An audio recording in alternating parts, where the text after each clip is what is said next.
Hello everyone, my name is Oliver. Welcome to my channel. Before starting the video, please go ahead and hit the subscribe button and give this video a like up. Chelsea tells Connor's doctor that she's not sure she can handle Connor's OCD and treatment at this point. She is reassured by the doctor. Chelsea informs her that her background has made things different for her, and she worries that this may make things worse for her young son. If it hasn't previously, Chelsea talks candidly about her previous attempt at suicide and says a buddy intervened. She went to therapy after asking for assistance. The physician believes she ought to be pleased. Although Chelsea is happy, she also feels guilty because she thinks her son has inherited something terrible. It's very much. Adam questions Connor about his motivation for switching rooms in the middle of the academic year in his new dorm. Connor dismisses it with a shrug. Adam queries whether a problem arose with a different pupil. Nothing like that, according to Connor. I did it. What does that mean? Asks Adam. Connor said he couldn't stay there because of my insanity and myself. Adam reassures him that he's the cutest child ever, and that he's not insane. Connor does not accept it. Adam tells him that this will be fixed. Why did he wish to switch rooms? He wonders once more. That was the room number, Connor claims. The year was 23. It's not good when 2 and 3 sum up to 5. After that, the child admits that he knew Adam enjoyed gambling. It was another lifetime ago, according to Adam.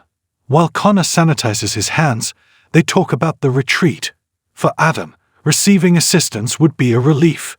Connor feels afraid. Adam reassures Connor that Chelsea and he would try their best to make things simpler for him, including providing him with the room numbers ahead of time. Connor fears that he would be alone and unable to locate anything. Adam assures him everything will be okay. Let's wait and see how everything works out. Summer and Kyle concur at the Abbott home that Claire's narrative is undoubtedly longer than she and Victoria were willing to tell. Summer observes that Claire had a lovely and good relationship with Harrison. Kyle finds the boy's smile to be a welcome change of pace. Summer isn't opposed to interviewing Claire, but they need to conduct some research first before they can make a decision. Kyle concurs wholeheartedly and observes that she might not be drawn to the position. It is worthwhile to try.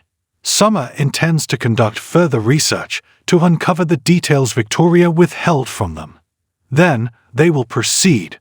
When Nick gets to the ranch, he calls out to his loved ones. When Victor shows up, Nick queries, "Where is everyone?" Victor informs him that they are going to face Jordan. Victor says he agrees with Nick that this is a terrible plan, but Nikki needed to regain control. Victoria and Claire desired to accompany her. He disapproves of the entire situation. Nick murmurs to himself about this family's powerful women. Jordan continues in the locked chamber at the dungeon, while Nikki, Claire, Victoria, and Larry the security officer approach the door. Victoria smiles, wondering how Jordan will take sight of them. Jordan raps on the door and makes a desperate cry for assistance. "Oh, thank God," she exclaims as the door opens and takes a step back. "Sorry to burst your bubble, but this isn't a rescue party," says Nikki as the others follow behind her. Jordan yells for them to go, but Nikki makes fun of her. When the women enter, Larry is left outside the door. Jordan is irritated by this absurd tea gathering and gets pricked for breaking her nails. Nikki mockingly remarks, "Is it really that bad to be locked up against your will?" Jordan queries whether they've come to boast. Nikki is at a loss for what to do with her afternoon. Jordan informs the women that there is no way to get closure. Forever after, she will torment them. Victoria sneers at her overly dramatic behavior. Although Claire claims to have always been like Way, it works considerably less well now. Jordan makes fun of Nikki and says she's inebriated. According to Nikki, she hasn't had a drop in days. "My sobriety may have been taken from me, but I've taken it back. Just like you stole my daughter," Victoria continues. She's back where she belongs now, though. And like you stole my life, but I'm getting it back with a family that loves me, Claire adds in response. For walking around fretting about what she'd done to them, Jordan considers them foolish. Is it truly their belief that this will resolve their issues? She turns and adds, Nikki, it won't be that easy. Jordan is made fun of by Nikki for being the fool who was duped into believing they were imprisoned in this basement. Jordan sees nothing but catastrophe and death for each of them, even the conceited brat Claire. Don't you talk to my daughter, yells Victoria. Jordan makes fun of her for being so hateful. I loved her and reared her. Do you think she's trustworthy? Victoria, do you? Because if you don't trust her, you really can't love her. You used me, rages Claire. Who knows if she will turn on you? Jordan prods. Victoria's daughter won't be questioned. She has her whole trust and affection. Jordan tells her to close one eye while she sleeps. Who's to say that she's not playing you like the long-lost daughter right now? Claire is furious because she has matured and realized what true love and family are. Jordan teases Victoria for not being able to hold on to a man or her house, telling Claire that she doesn't know anything. Nikki growls, "Stop talking, brat." She tells Jordan that she's triumphant. Seeing her there serves as just another reminder that she is stronger without alcohol since she withstood her attack on her sobriety. Jordan wished she could have given Seth a piece of that happiness. Due to you, he passed away. You're the reason he's dead, yells Nikki. You kill people repeatedly. Nikki hopes that the image of the three of them united in love will haunt her for the rest of her days. Given that she will spend the remainder of her life behind bars, she will have plenty of time. She would never escape this hellhole if she had her wish. In your cell, you will gradually deteriorate. Jordan informs Claire that anything goes for the Newmans. Claire informs her that she's ill. You're going to be just like your new Uncle Adam, sneers Jordan. One more rascal. One more misfit. You're part Howard, so it's even worse for you. Claire is exactly where she should be. Jordan hopes she's sad because she gave in to these vipers. Jordan is informed by Victoria that while Claire will be content, she will pass away alone. Jordan warns them that death may come to someone sooner rather than later. She declares that she is still in command as she takes out a vial filled with blue liquid. Adam gets a yell from Connor at his dorm, telling him he doesn't want to be there. I detest this educational institution.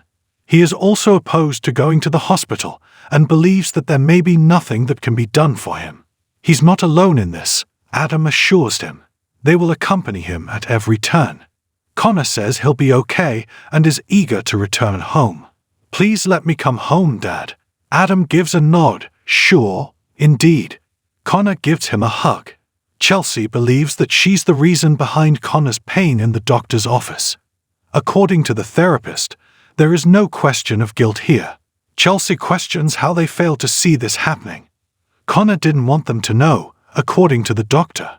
The fact that he is receiving treatment right now is crucial. Chelsea is concerned that Connor would express hate for himself or that he is experiencing frightening ideas. What if, before they can get in therapy, his thoughts push him off a cliff one day? Chelsea is informed by the doctor that there is no shortcut. The greatest option is the residential treatment. She advises them to decide as quickly as possible. Her talk is appreciated by Chelsea. Chelsea is crying in the waiting area. Summer praises Nick for introducing her to him at the ranch. As Victor shows up, Summer gives him a hug. Nick asks his father if he called and received a response. As they converse, Victor assures everything is being taken care of. He inquires as to what Summer would like to discuss. Summer is curious about Claire. She met her earlier today and thinks it's amazing that she's still alive. Victoria was unwilling to discuss where she had been for the past while Harrison was smitten with her, and they had a pleasant talk. Nick claims Claire has a repulsive past. What exactly went down with Claire? Inquires Summer. Victor informs Summer that she must know the whole truth because she is a member of the family. Summer asks in shock, "Claire really was a part of trying to kill all of you?" After hearing the news, Victor claims that her aunt used her as a weapon against them, and that she was brought up to despise them. She shares the same victimhood as them. Summer queries, why isn't Claire in prison? Since she doesn't accept that as an explanation. Victor claims that Michael Baldwin made sure she was admitted to a mental health facility. Summer cannot express herself. Victor wants her to give Claire the benefit of the doubt, even though he knows it's a lot to take in. She needs to be accepted into our family by all of us. Summer is curious in her father's opinion. Nick acknowledges that in light of what transpired at the lake house, it's harder for him. One of the reasons his mother lost her sobriety was Claire.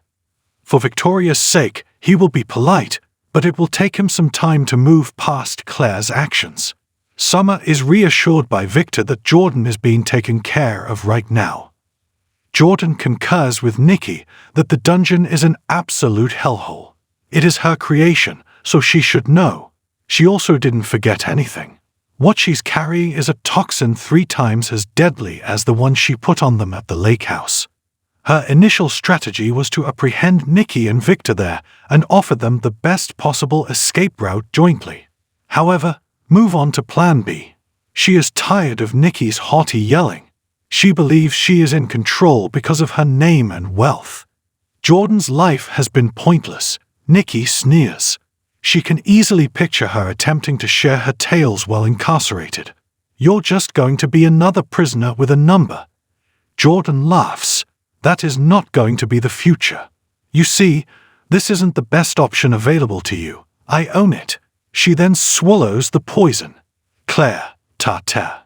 You all can simply go to hell, too." Her response to the poison starts. Adam asks Connor and Chelsea if they'd like a hot chocolate at Crimson Lights. All Connor wants to do is head up to the flat. Chelsea needs some time to herself so she can make some decisions. Connor shrugs, turning to face the terrace. As they all take a seat, Chelsea informs them that the doctor has recommended the residential program. Adam proposes that they discuss it later.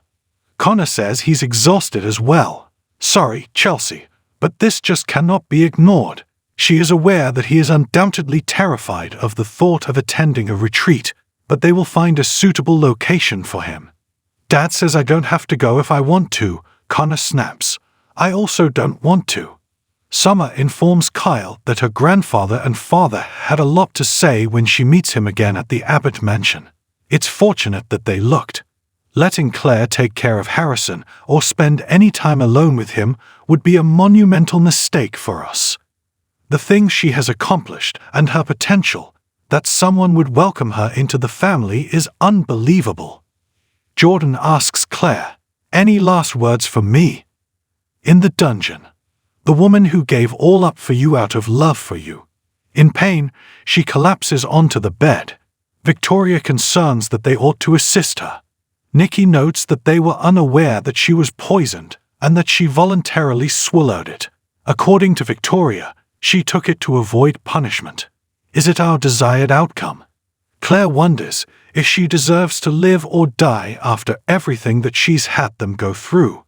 Everybody looks at Jordan's lifeless form lying on the bed. Thanks for watching this video. Please subscribe my Isa Media to our channel and stay with TIAS.